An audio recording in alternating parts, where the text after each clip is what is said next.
भजश्री रघुनंदनस्मे सदास्तु सा मंजुल मंगल प्रदा। हर एक परिस्थिति में श्री राम जी मुस्कुराते हैं, हर एक परिस्थिति में श्री कृष्ण मुस्कुराते हैं। कोई भी आपत्ति आए मुस्कुराते रहो। एक बात आपको बताएं, जो थोड़ा सा भी बुखार आया और घर में बैठ गए और खांसने लगे, बुखार है, बीमारी, आज हम कहीं नहीं जाएंगे, तो बीमारियां उसी के पास में अटक जाती हैं, उसी के पास में रुक जाती हैं बीमारियां। सोचते इसके यहाँ वैकेंसी है, इसी के पास में रहो। ये कमजोर दिल इंसान है। और जो कितना भी बुखार उखार है, I am happy, I can do everything, don't worry about anything, और उठ करके जो चल दे तो आपत्तियां कहती भागो, बाप रे बाप, ये तो उसके पास में तो कोई कितने भी फिर भी ये बोला फला दी। इसलिए हंसते के साथ हंसे दुनिया, रोते को कौन बुलाता है। अंग्रेजी में एक कहावत है, if you will cry you will laugh, the world laugh with you. अगर आप हंसोगे तो सारी दुनिया तुम्हारे साथ हंसेगी।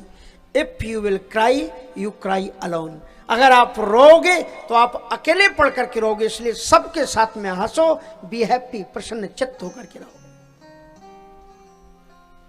भगवान श्री राम जी मुस्कुराते हैं, हर एक परिस्थिति में मुस्कुराते हैं। आगे अब जो इस अयोध्या कांड में राम जी की झांकी रहेगी उसका ध्यान है। नीलांबुजस्यामलको मलांगम। इस श्लोक आपने सुना होगा, यह अयोध्या कांड का अंतिम श्लोक है 3 श्लोकों में से। इसमें उनकी झांकी, स्वरूप, सौंदर्य का वर्णन है। नीलांबुजस्यामल कोमलांगम, जिनका प्रत्येक अंग नील कमल की तरह आभा से आभासित और सुकोमलता से परिपूर्ण है।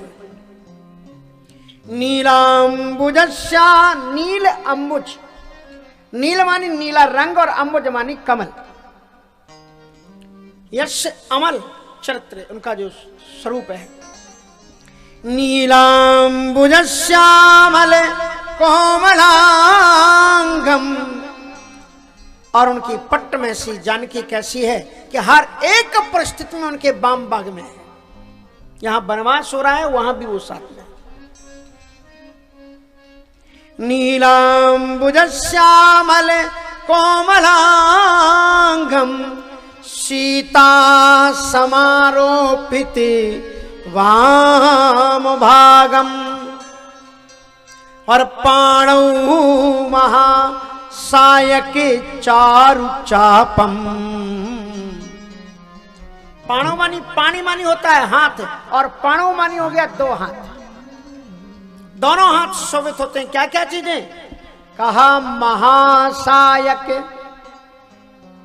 बाण, और बाण को भी कहा महा, जैसे पुरुष और पुरुष के साथ में हो जाता है महापुरुष, तो बोले बाण, बोले महाबाण, बोले बाण भी कोई महाबाण होता है, वो तो प्राण लेता है। बोले नहीं नहीं, राम जी के बाण प्राण नहीं लेते हैं।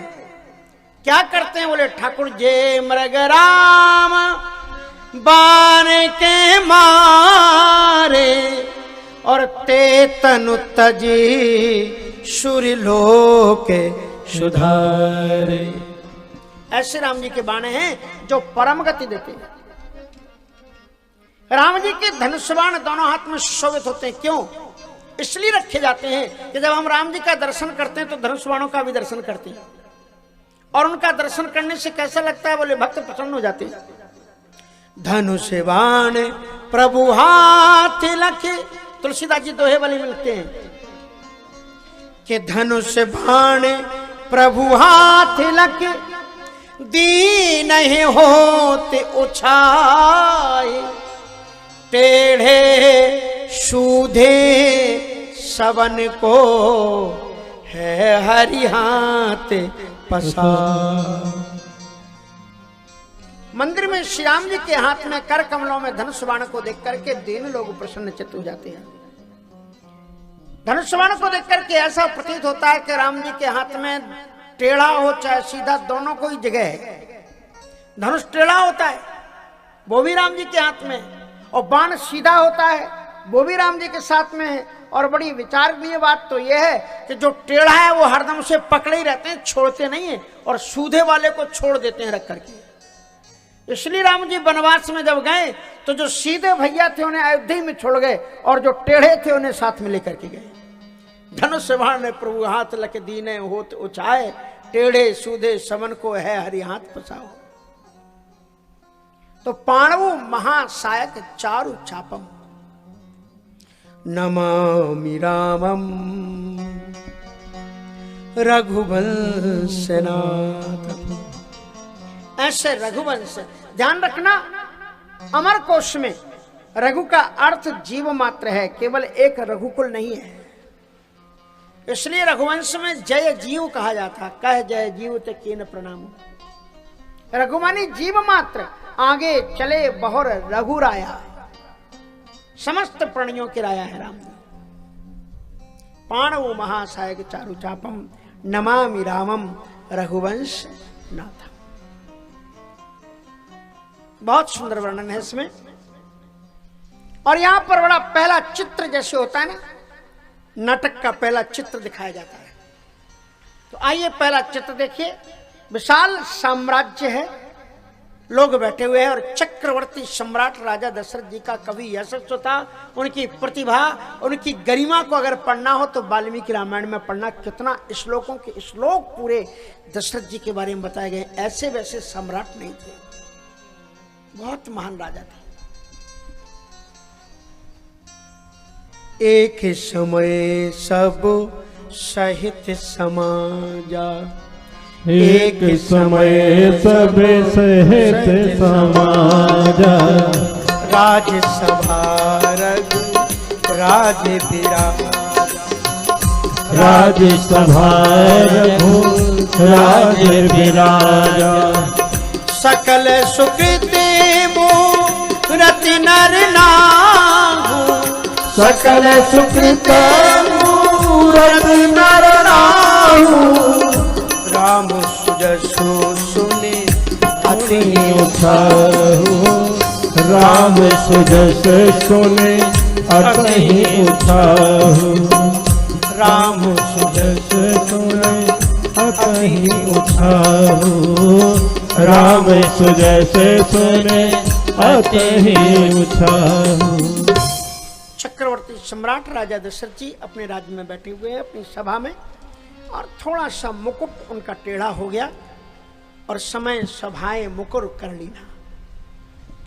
और उन्होंने जरा अपने आप को संभाला, और मुकुट जो टेढ़ा हुआ था उसको संभालने के लिए दर्पण लिया। दर्पण मानी कांच, शीशा उठाया।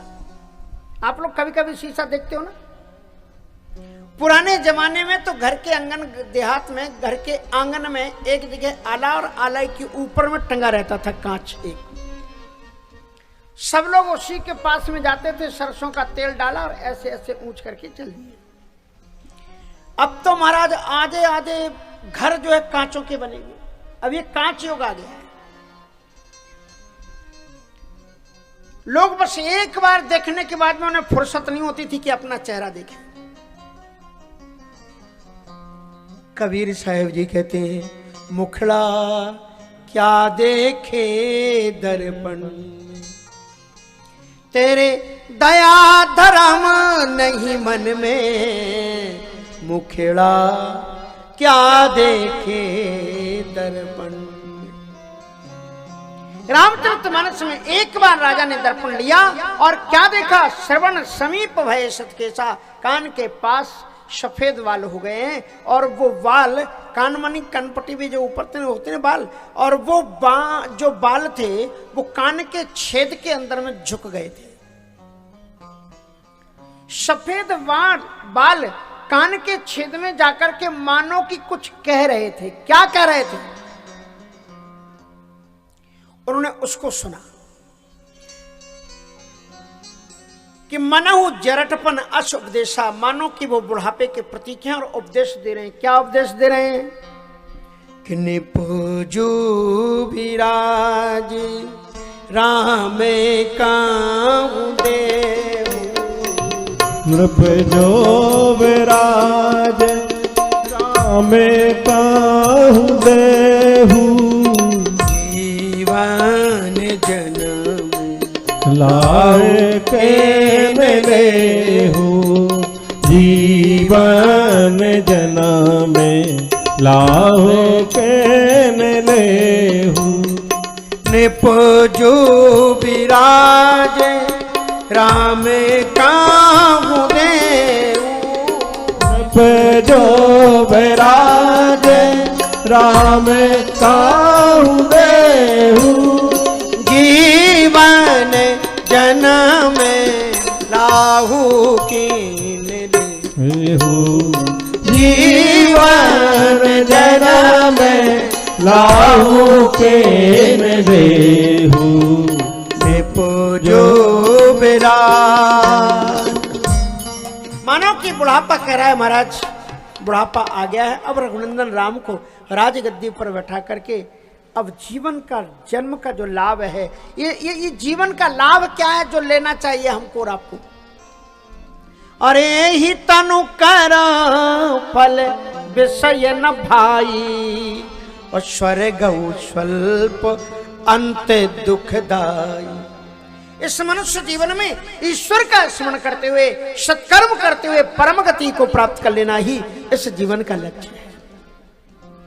हमारी संस्कृति सभ्यता में महाकवि कालिदास जी ने रघुवंश विषय में रघुवंश विजय नामक महाकाव्य में रघुवंशियों का चरित्र बताया और बताते हैं कि रघुवंशियों ने अपने जीवन को 4 भाग में भारतवर्ष के लोग बांट देते हैं। आपकी जो जीवन है आयु है मान लो 100 या 80 उसको आप 4 भाग में बांट दो और उसके अनुसार जियो। कैसे जीना चाहिए? का शैशवे अभ्यस्त विद्यानाम, शैशव अवस्था में ज्ञान का अर्जन करो, विद्या पढ़ो। और यौवने विशेषिणाम, युवावस्था में सदग्रस्त जीवन में प्रवेश करके विषय भोग। वार्धक्य मुनि वृत्ति नाम, और वार्धक्य अवस्था 50 वर्ष से ऊपर जब लगे तो मुनि वृत्ति से जियो। मुनि वृत्ति मानी मननशीला मुनीश्वरा, बच्चों को काम धाम सौंप दो, घर में रहो। बच्चे अगर पूछे तो उन्हें कुछ बताना और ना पूछे तो कहना बेटा अब तुम्हारा संसार है, तुम चलो अपने रास्ते पर।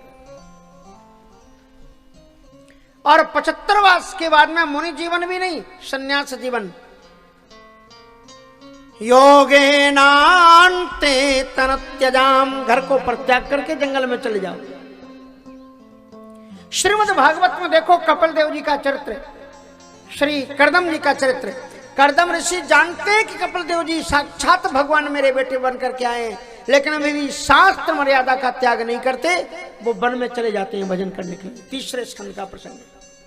अभी सर्रा केसली में कथा होने वाली है। कथा का मतलब कथा होता है उसमें, भागवत में यद्यपि 7 दिन में कथा होगी, लेकिन फिर भी आपको कुछ ऐसी चीजें सर्रा केसली में भागवत में आपको मिलेंगी जो बहुत महत्वपूर्ण बातें हैं, प्राय कर हम न सुन पाते हैं और न लिख पाते हैं। सर्रा केसली कोई ज्यादा दूर थोड़ी, बस यहाँ 24 को कथा खत्म हुई और फिर 26 से वहां पर मधुराधिपते रखिलम मधुरम, कृष्ण जी का चरित्र का सीरियल शुरू हो जाएगा। तो मैं आपको यह बता रहा था कि अत्यंत दिव्यतम 4 अवस्थाओं में राजा दशरथ जी महाराज शास्त्र मर्यादा से चलने वाले हैं। उन्होंने प्रकृति के इस परिवर्तन से शिक्षा ली। मानो कि उन्होंने कहा कि मेरे वाले ये कह रहे हैं कि नृप जुबराज राम कहूं देहू और जीवन सुजस लाहु किन लेहू। अब अपने राम को राजगद्दी पर बैठा दो। राम सुदस सुन अति ही उछाहू। अपने पुत्र की कीर्ति जब उन्हें सुनाई पड़ती, आज राम ने ये काम किया, आज राम ने ये काम किया। एक बुजुर्ग आया राजा दशरथ जी के पास, बार बार देख रहा था। दशरथ जी उसके पास उठ करके आ गए। आप देख नहीं पा रहे, लो मैं तुम्हें पास आ जाता हूं। कहा नहीं, हम तो रघुकुल तिलक का दर्शन करने आए हैं। अब बोले रघुकुल तिलक तो मुझे ही कहते हैं। कहा नहीं, आप तो थोड़े बड़े लग रहे हो, वो तो सांवले से हैं, नील कलर के हैं। अच्छा, तुम आप राघव की बात तो नहीं कर रहे? बोले हाँ, मैं राघव को देखने आया हूं। क्या हुआ, क्यों देखने आए हो, क्या बात है? कहा कि कल मैं रास्ते में जा रहा था, वो अश्वारोहण कर रहे थे और जब मैं चलने में मुझे दिक्कत हुई तो वो घोड़े से उतरे और पहले मुझे अपने घर तक पहुंचाया, लौट करके फिर वे अपने काम तक के लिए गए। हम ऐसे राजकुमार को हम आपके सिंहासन पर बैठे हुए देखना चाहते हैं। दशरथ जी की आंखें भर आई और उन्होंने कहा कि राम सुजसो सुन अति ही उछाहू। बूढ़े बूढ़े लोगों की इच्छा थी कि हमने आपको तो राजगद्दी पर बैठे हुए देख लिया, अब हमारी एक इच्छा पूरी कर दो महाराज कि हम अपनी इन आंखों के सामने राम का राज्य तिलक और देख लें। ये इच्छा है। राम सुजस सुन अति ही उछाहू। जीवन के समय रहते हुए अगर आपने भजन नहीं किया तो व्यर्थ है, क्योंकि जीवन चली जा रही है, उम्र धीरे धीरे धीरे धीरे हमारा जीवन चला जा रहा है।